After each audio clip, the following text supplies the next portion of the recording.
você com a graça e a paz do nosso Senhor e Salvador Jesus Cristo, que você possa ter um tempo proveitoso de estudos na Palavra do Senhor conosco aqui nessa noite. Você que não me conhece, eu sou o pastor Cleiton, sou pastor na Igreja Metodista em Freguesia. Quero saudar aqui toda a nossa igreja que tem acompanhado essa série de estudos que temos sido ministrados nas últimas semanas. Recentemente nós concluímos uma série sobre as cartas de Paulo e agora nós estamos concluindo uma pequena série sobre disciplinas espirituais. A Natane veio ministrando, minha esposa, as últimas aulas e eu vou aqui hoje concluir essa série falando um pouco sobre como desenvolver na prática uma vida devocional saudável e regular. Antes de ler a palavra com você, eu gostaria de convidá-lo a orar junto comigo. Feche seus olhos aí na sua casa, que você possa nesse momento se ligar no Senhor e entregar nas mãos dele esse tempo de estudos. Vamos orar?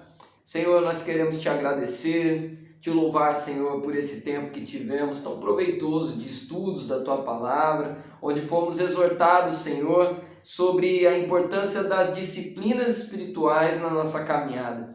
Obrigado, Senhor, porque desde a primeira aula nós temos sido ministrados, Senhor, sobre encontrar prazer na vida devocional, resgatar a alegria na vida devocional. Ó Pai, a aula sobre a oração, a aula sobre o jejum, a aula sobre a leitura da palavra, e entregamos esse tempo agora, Senhor, e vamos falar sobre a prática. Como desenvolver, Senhor, uma vida devocional saudável e regular nas nossas vidas. Que o Senhor possa ser conosco. Inspira-me, Espírito Santo de Deus, para que eu possa instruir os teus filhos na tua palavra. É a oração que eu faço, te pedindo e te agradecendo em nome de Jesus. Amém e amém. Quero convidar você a abrir aí a sua Bíblia junto comigo, no Evangelho de Marcos, capítulo 1.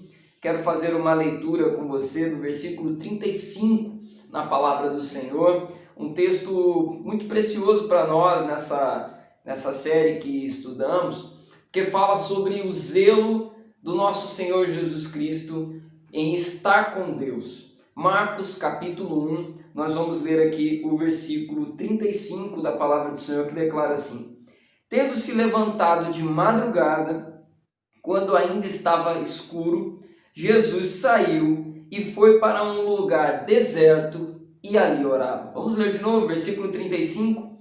Tendo se levantado de madrugada, quando ainda estava escuro, Jesus saiu e foi para um lugar deserto e ali orava. Esse texto ele acontece depois de um dia longo e exaustivo do nosso Senhor Jesus.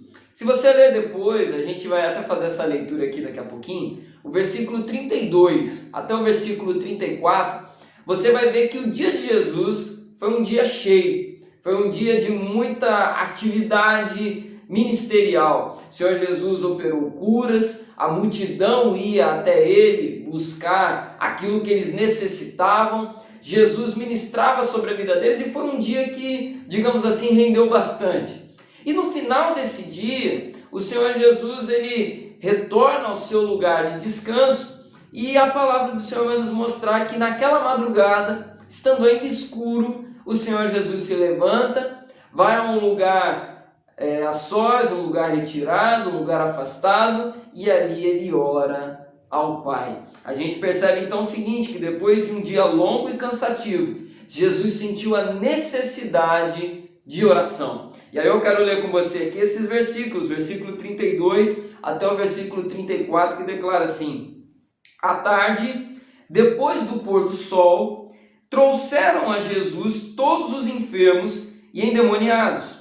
Toda a cidade estava reunida à porta da casa, e ele curou muitos que se achavam doentes, de todo tipo de enfermidades. Também expulsou muitos demônios, não lhes permitindo que falassem, porque sabiam quem ele era. Olha só o que Jesus fez. Curou muitos enfermos e expulsou muitos demônios. A gente sabe, amados, que servir ministerialmente, servir ao Senhor e trabalhar especialmente nessa área de curas, de libertação, lidar com a fragilidade humana e a fragilidade espiritual é algo que nos suga muitas energias, nos suga muitas forças. E a gente sabe que na nossa vida nós estamos envolvidos em diversas atividades que exigem muito de nós, né? Nós estamos aí em jornadas de trabalho exaustivas. Você que está em home office, você tem trabalhado na sua casa e às vezes é algo que acaba cansando, porque aquele que deveria ser o seu lugar de descanso se torna um ambiente de trabalho. Então você tem trabalho, você tem filhos, você tem escola, você tem estudos, você tem uma série de coisas. E no final do dia, tudo que você quer é descansar. No final do dia, tudo que você quer é repousar um pouco e ver uma televisão, mexer na internet, jogar alguma coisa, brincar, relaxar. E nós vemos que esse dia de Jesus foi um dia exaustivo também. E no final ele vai descansar, ele vai para o seu lugar de repouso. Mas a palavra nos mostra que na madrugada ele separa um momento, ele separa um lugar onde ele vai buscar o Senhor. Lendo ao longo dos evangelhos, a gente percebe que isso não é uma atividade que Jesus fazia vez por outra, mas era algo que ele praticava com regularidade. E aí eu quero destacar duas coisas com você aqui, antes de levantar instruções práticas sobre como organizar uma vida devocional regular e saudável. Quero destacar aqui duas coisas. A primeira delas é o seguinte: nós não devemos esperar uma crise espiritual para desenvolver essa prática, essa vida. A gente percebe um erro muito comum na vida de muitas pessoas, que é o seguinte: eles esperam um momento de crise, eles esperam um problema, eles esperam que algo aconteça para que então eles desenvolvam uma vida de busca. Então eu vou orar, então eu vou jejuar. Por quê? Porque um problema apareceu. Isso é algo muito errado. É muito errado porque é como você tratar com paliativos, né? Vou usar um termo agora bem da mecânica, né? Automotiva. É como você ficar concentrando apenas no corretivo ao invés do preventivo. Se você não faz o preventivo no seu carro, você vai ficar fazendo muitos corretivos. Por quê? Vai quebrando peça e você vai corrigindo aquele problema. Depois estoura uma outra coisa, você corrige aquele problema. E aí você vai vivendo de resolver problemas, ao invés de você fazer a manutenção preventiva, que muitos desses problemas não viriam a acontecer. É assim também na nossa vida com Deus, podemos dizer. Às vezes, quando nós ficamos esperando que problemas aconteçam para que então eu ore, um problema aconteça para que então eu jejue, um problema aconteça para que eu leia a palavra e procure saber como agir, nós deveríamos mudar essa lógica. Eu devo desenvolver uma vida devocional antes dos problemas, ou apesar dos problemas, independentemente dos problemas. Eu não espero algo ruim acontecer para então eu orar, eu desenvolvo uma vida de oração antes. Eu desenvolvo uma vida de jejum antes da leitura da palavra. E a gente vê isso em Jesus, a gente vê isso na igreja, a gente vê isso ao longo da história do povo de Deus. Antes de resolver um problema, antes de lidar com uma demanda que surge, nós somos chamados a ser. É o que eu tenho dito muito lá na igreja. Antes de fazer, eu sou chamado a ser. Antes de resolver algo, eu sou chamado a viver uma vida santa. Então essa é uma primeira coisa que eu não poderia deixar de destacar aqui. Não espere que algo de ruim aconteça para que você se achegue a Deus. Não espere que um susto na sua vida venha acontecer. Muitas pessoas esperam um momento de crise para buscar a Deus. Enxergam em Deus apenas aquele que pode resolver os meus problemas. Vida devocional, ela não deve ser enxergada como um extintor para apagar incêndios. A vida devocional, ela precisa ser vista de uma maneira maior do que isso. E uma segunda coisa ainda que eu quero destacar é que essa experiência da vida devocional é uma experiência transformadora.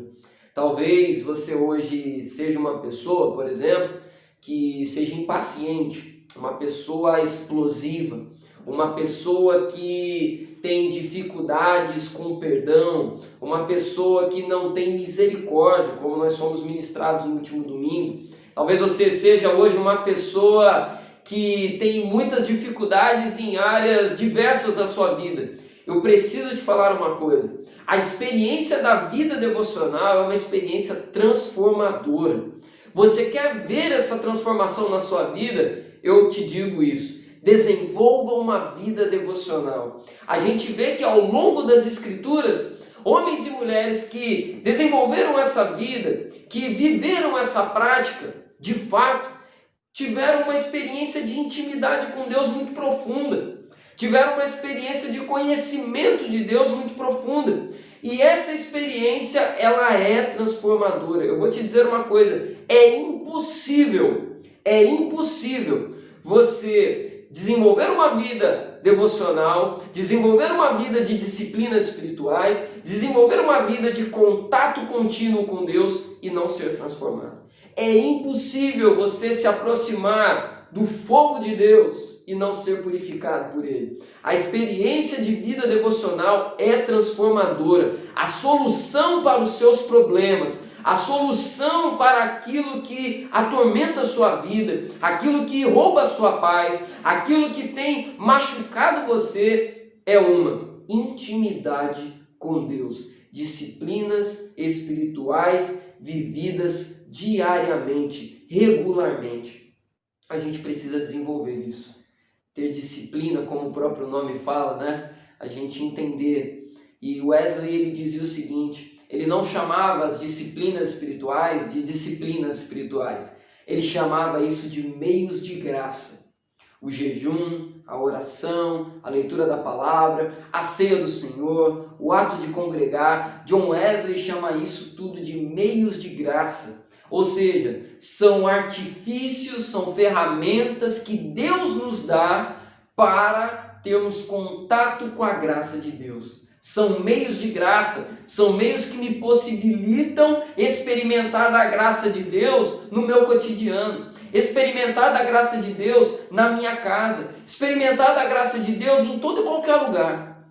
Então, repetindo essas duas lições iniciais para você, vida devocional não pode ser vista como algo somente quando problemas acontecem. Disciplinas espirituais não são extintor de incêndio para apagar uma explosão que aconteceu na minha vida. Ela precisa ser vista de uma maneira muito mais ampla. E uma segunda coisa, conforme eu falei, é uma experiência transformadora e renovadora. Há áreas na sua vida que precisam ser transformadas.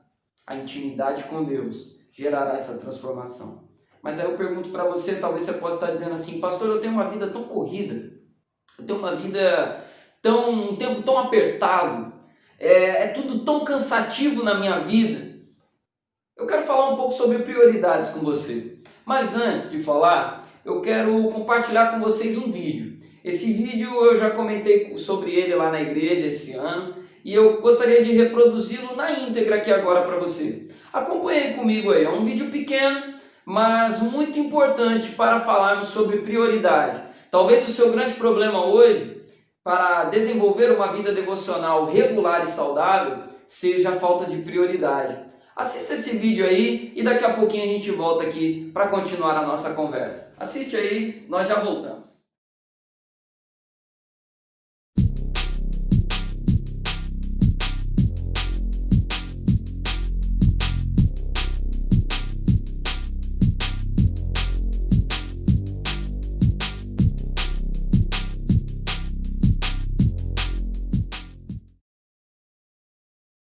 An advertising executive came down to talk to me after a service, and he had just become a Christian. I had baptized him at the church, and he said, I just can't make time for a meeting with God.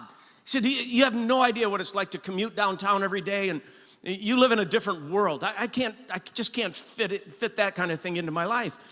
And I remember looking at this young guy, hard-charging young guy, and I said, here's my experience, and I'm not, I'm only like 24 years old, so there it is. I said, I've always been able to make time for stuff I value. Just how my life works. If I value something, I'll make time to experience it. If I don't, I won't. And I'm making time for a meeting with God in my life. You do it any way you want. And he wasn't too happy with me that day, I don't think, and I didn't see him for a while, and then afterwards I saw him many months later, and when he came down to talk to me, he His countenance was different. He felt different. His conversation was different. And he invited Lynn and me, he and his wife invited Lynn and me to go over to their house for dinner. So we accepted. He lived right in the area. And so we go over to their house, and as we're kind of just having some appetizers beforehand, he takes me over to a rocking chair. And he says, you know how you challenged me to have a meeting with God and to make the time? He said, I love rocking chairs, so I bought a good one. And you said that maybe if you're going to make this repeatable and enjoyable, you should look at some scene or vista that you enjoy looking at. And he said, I've got a little backyard here, and I love looking over the backyard. So he said, I just bought this chair, and I put it at my favorite window where I can overlook the backyard. And he said, I got up a half hour earlier, 15, 20 minutes, half hour earlier each day, the last several months. I sit in the chair, I have a cup of coffee, and he goes, I read God's word. I try to make sense of it. I ask him to speak to me by his word. Then I meditate on it, reflect it, apply it to my life. Then he said, I write some thoughts down in a journal and I pray. I pray that I will be more aware of his presence in my life. And I said, how's that going for you?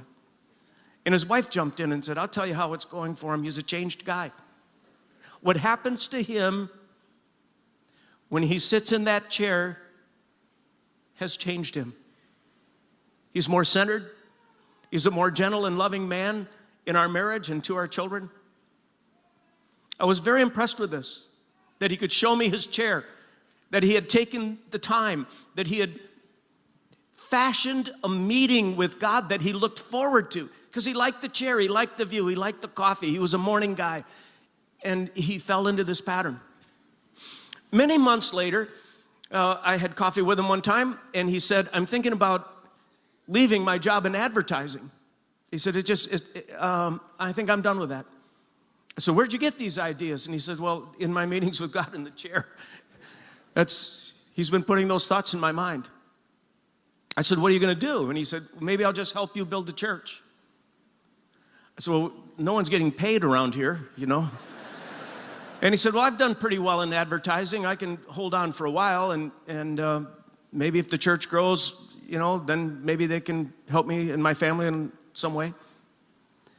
And I said, well, you better go back to that chair and see if God's really in this, because I don't want to take responsibility for your life and all this. And he said, okay, I will, and came back about a month later, and he said, you know, I gave notice at work, and if it's all the same to you, I'm just going to help you start building the church. You pay me what you can, but it's not a concern of mine.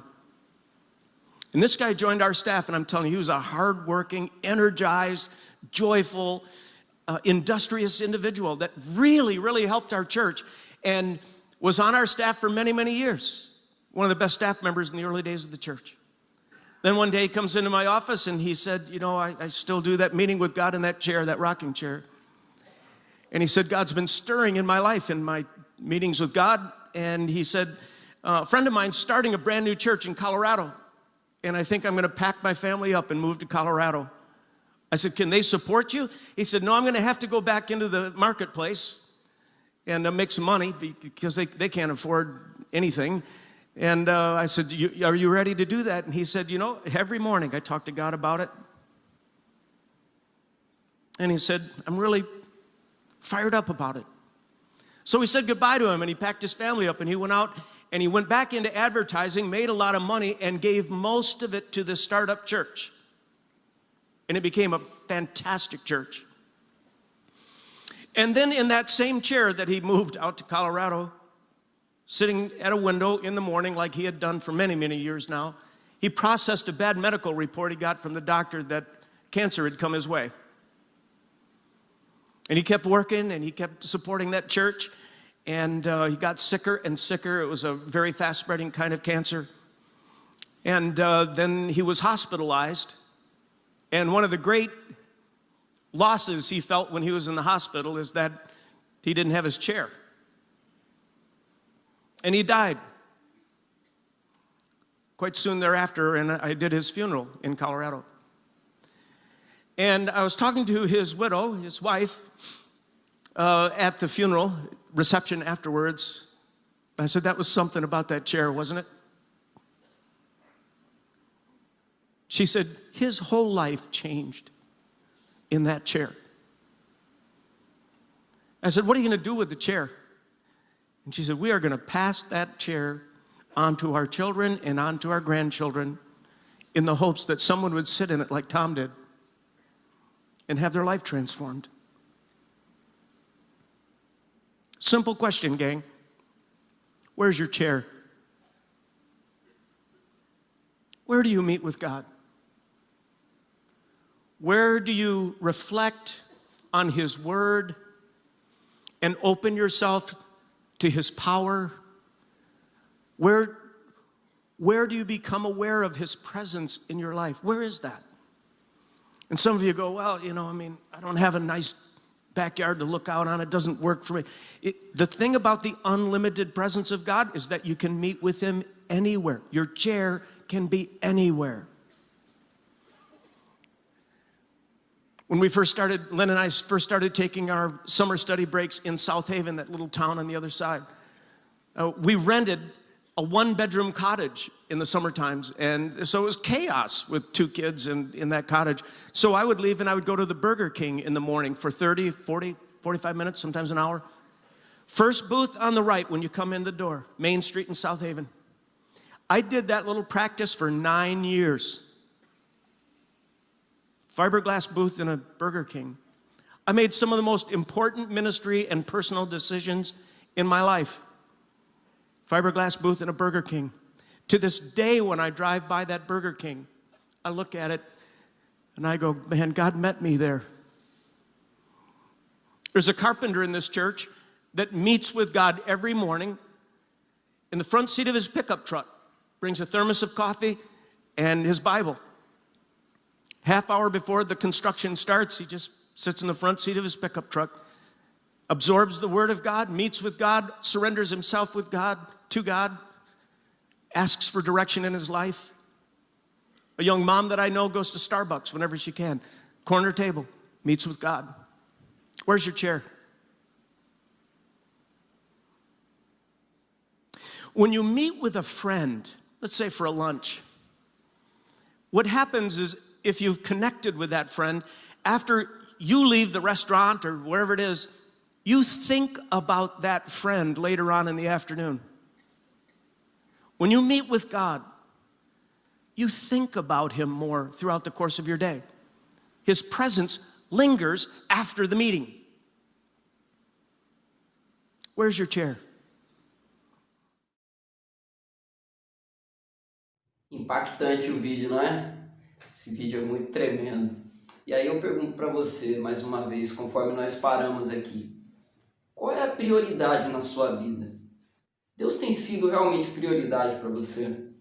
Sabe, amados, às vezes a gente tem muita preocupação na nossa vida e são preocupações válidas. Não digo que seja errado, né, você buscar uma boa profissão, você correr atrás na sua carreira e a gente vive hoje numa sociedade que é tudo muito corrido, né?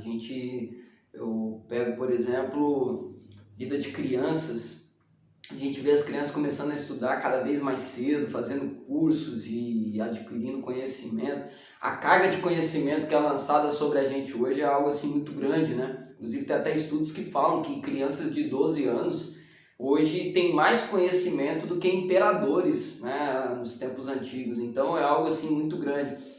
Só que é preocupante quando nós vemos que isso tudo sufoca a intimidade com Deus. Eu vejo isso como o amor se esfriando também, um sinal do esfriamento do amor. E nós, como povo de Deus, devemos tomar muito cuidado com isso. Sabe, se Deus não estiver no barco, muita coisa vai ser perdida. Não vai adiantar ter todo sucesso nesse mundo. É como diz a palavra de Deus, né? De que adianta ganhar o mundo inteiro e perder sua própria alma. A gente não pode cair nessa armadilha. E aí eu trago de novo então essa pergunta para nós. Deus tem sido de fato prioridade para nós? Né? Deus tem sido o primeiro plano, primeiro lugar na nossa vida?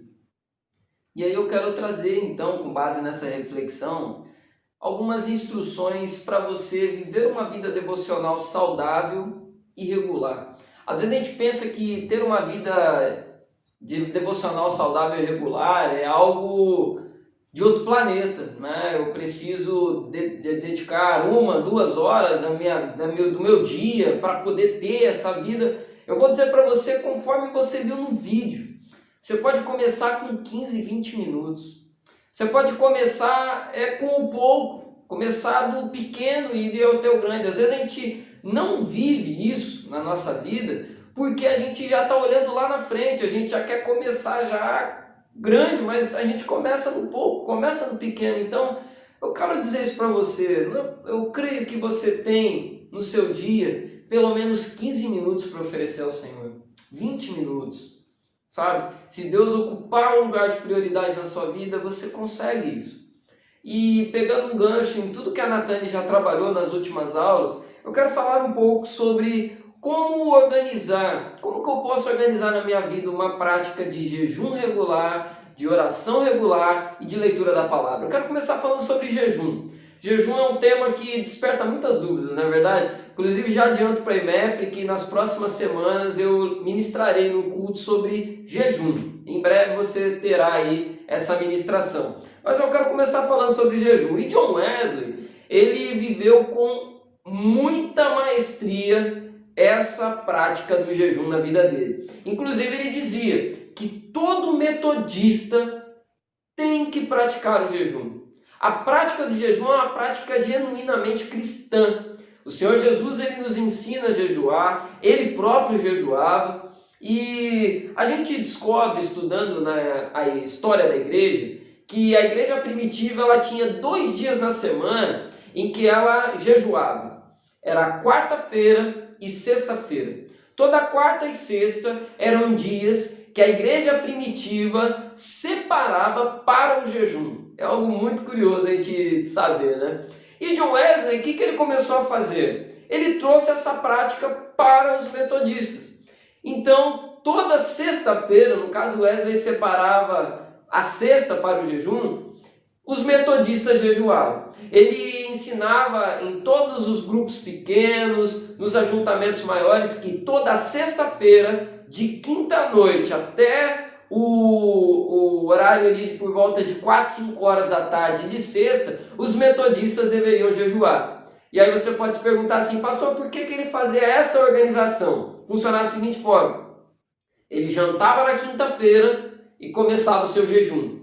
E esse jejum ia até esse horário de 4, 5 da tarde, porque John Wesley era inglês. Então ele encerrava o jejum no horário do chá da tarde. Então eles encerravam o período de jejum deles no momento ali do que nós hoje podemos dizer assim, o nosso horário do lanche, né? O horário do café. Então ele encerrava com o seu chá na parte da tarde.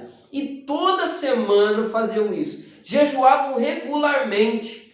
Todos nós precisamos resgatar essa prática. E eu pergunto para você, qual foi a última vez que você jejuou? E eu faço uma outra pergunta, com que regularidade você jejua? Nós precisamos resgatar essa prática, amados. E aí eu quero trazer então essa motivação para você, especialmente membros da IMEF. Toda sexta-feira, separe para jejuar. Se você não tem ainda uma prática regular de jejum, eu quero instituir isso para nós aqui, todos nós. Toda sexta-feira, a IMEF vai separar para o jejum. E aí a gente viu, conforme a Natane falou na aula sobre o jejum, e está disponível no canal do YouTube aqui da nossa igreja, você tem 3 maneiras de jejuar. Você tem o jejum total, que você não come absolutamente nada. É um jejum que nós temos na palavra do Senhor. Você tem ainda um segundo modelo de jejum, digamos assim, em que você vai se abster de algo apenas. Você não vai jejuar de tudo, mas você vai se abster, por exemplo, de tomar um café da manhã e de almoçar. E aí você vai tomando água, você toma um cafezinho, você toma um suco, e aí você apenas deixa de comer. E um outro tipo de jejum que temos é o jejum de prazeres, que é o que? Você abrir mão de algo que você gosta muito. Então, por exemplo, você vai jejuar na sexta-feira e aí você vai abrir mão de repente de comer um pão de manhã que você gosta muito e o feijão no almoço que você gosta muito. Por exemplo, você faz esse jejum de prazer. E aí esse jejum ele pode ser feito também durante um período de tempo. Você separar, por exemplo, um mês sem feijão, um mês sem almoço, um mês sem café da manhã. E aí é fundamental que nesse período de jejum você separe tempo de oração. O jejum ele é acompanhado da oração. O jejum é mortificar a carne, enfraquecer a carne para fortalecer o espírito. É entender que o alimento mais precioso da minha vida é o alimento espiritual, é me alimentar de Deus, do pão da vida. Então, uma sugestão que eu te dou e algo que eu quero trazer para a IMF, para nós trazermos como prática da nossa vida. Separe sexta-feira para você jejuar, caso você ainda não tenha um outro dia. Toda sexta-feira, separe para o jejum. Comece na quinta noite, antes de você dormir, depois da sua janta. Ore iniciando o jejum. Senhor, entregue esse tempo nas tuas mãos. E aí até sexta-feira, de repente, você pode entregar no horário que você faz o lanche da tarde, ou você pode entregar no momento do almoço, antes de almoçar. Separe esse tempo para você jejuar, conforme as suas forças, conforme sua saúde permita, e se entregue de verdade. Uma outra coisa que eu quero falar ainda é sobre a prática de meditar na palavra. Quero convidar você a abrir aí a sua Bíblia comigo, no Salmo 1. Vamos lá na palavra? Salmo número 1. Abra aí a sua Bíblia comigo, Salmo número 1. Esse é um texto que sempre que eu vou falar sobre esse assunto eu leio. Salmo 1, nós vamos ler aqui o versículo 1 e depois eu vou avançar com você aqui para um outro versículo. Diz assim, 1. Bem-aventurado é aquele que não anda no conselho dos ímpios, não se detém no caminho dos pecadores e nem se assenta na roda dos escarnecedores. Pelo contrário, o seu prazer está na lei do Senhor e na sua lei medita de dia e de noite. Quero falar sobre meditar na palavra.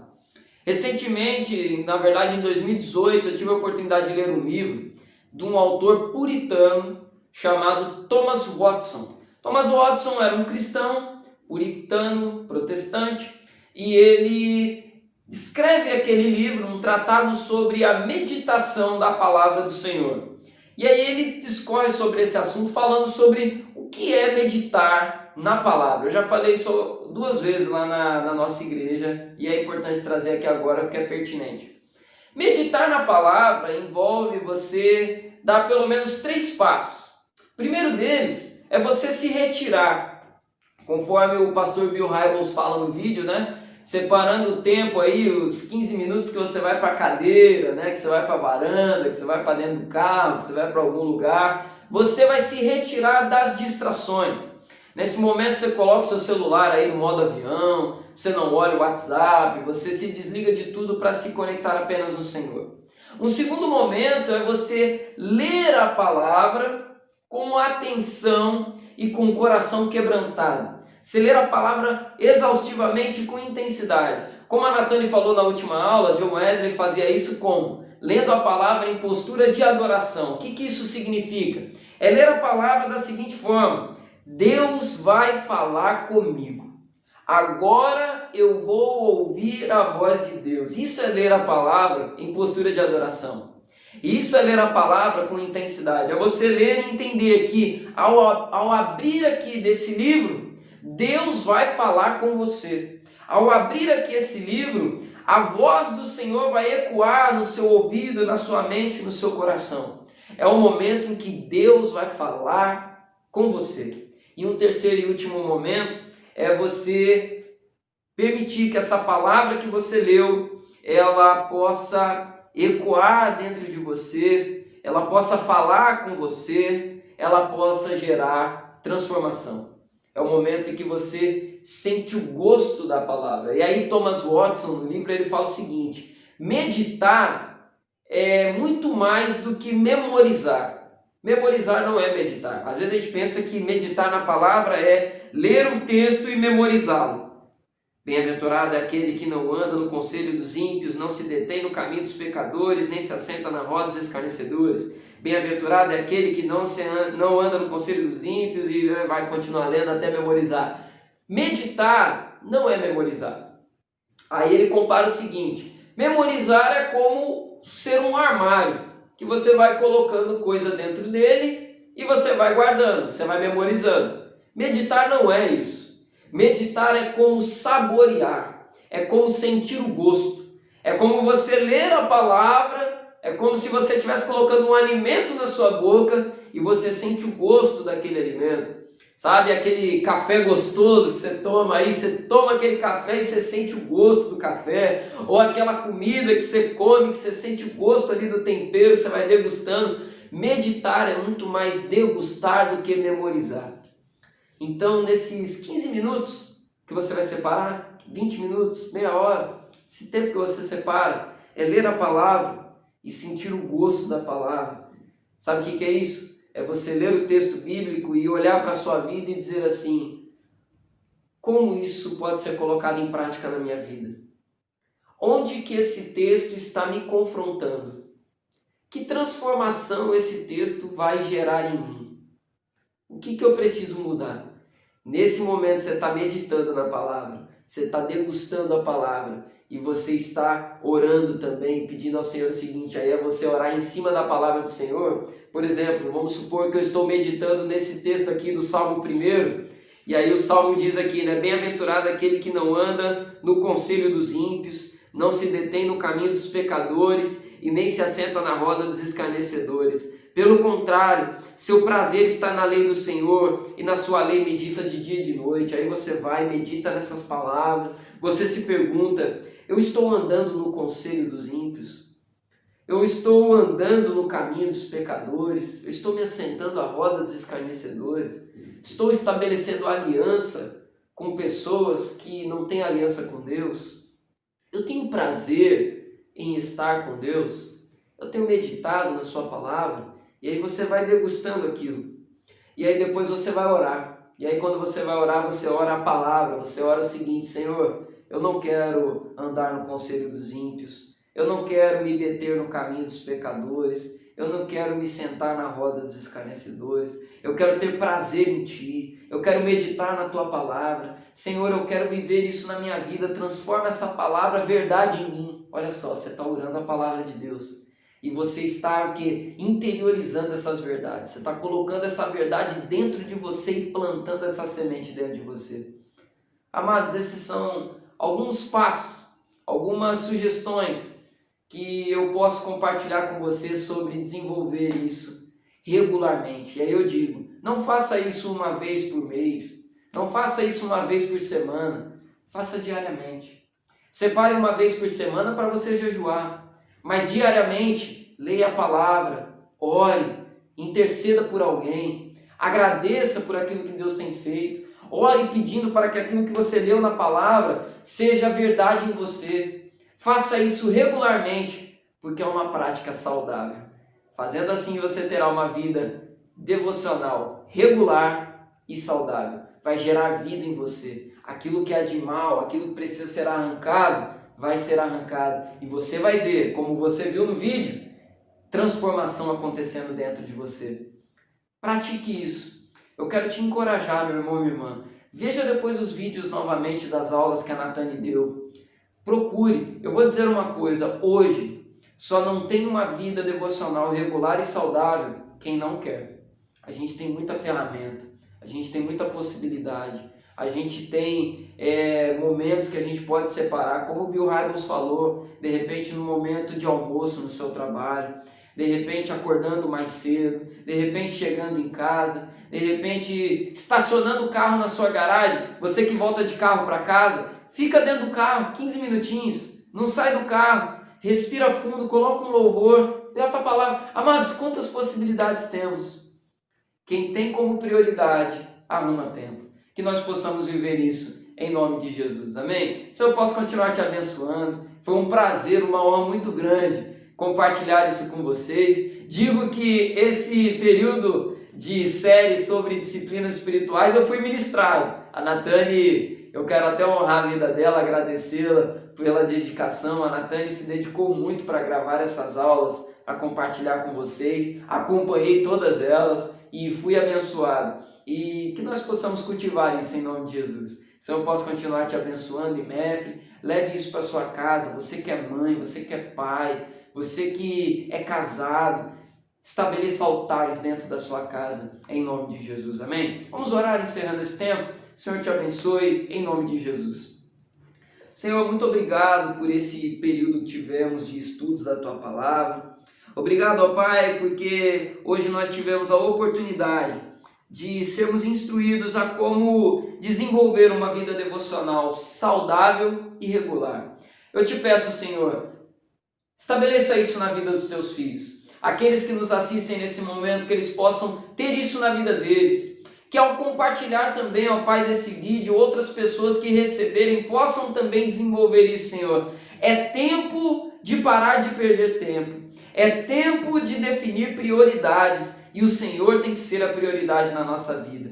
Eu te peço, ó Pai, nos abençoe. Que consigamos, ó Pai, colocar isso em prática na nossa vida. E, Senhor, viver uma vida sobrenatural, onde o Senhor é a prioridade. E eu tenho certeza que onde essa vida devocional é estabelecida, todas as outras áreas da nossa vida são abençoadas. Então eu te peço, ó Pai, que ao estabelecerem uma vida devocional regular e saudável, seus filhos possam ver resultado na vida pessoal, na vida sentimental, na vida profissional, na vida espiritual, em todas as áreas da vida deles, Senhor. Nós te pedimos que possamos experimentar, como diz lá em Malaquias, Senhor, que nós possamos provar e ver, Senhor, do Teu cuidado, se o Senhor não vai derramar sobre nós bênção sem medida. Que possamos, Senhor, viver isso de maneira intensa, de maneira poderosa e de maneira sobrenatural. Muito obrigado, Senhor, pelos recursos que o Senhor nos dá. Muito obrigado, Senhor, por essa aula. Nós oramos a Ti, te pedindo e te agradecendo em nome de Jesus. Amém e amém.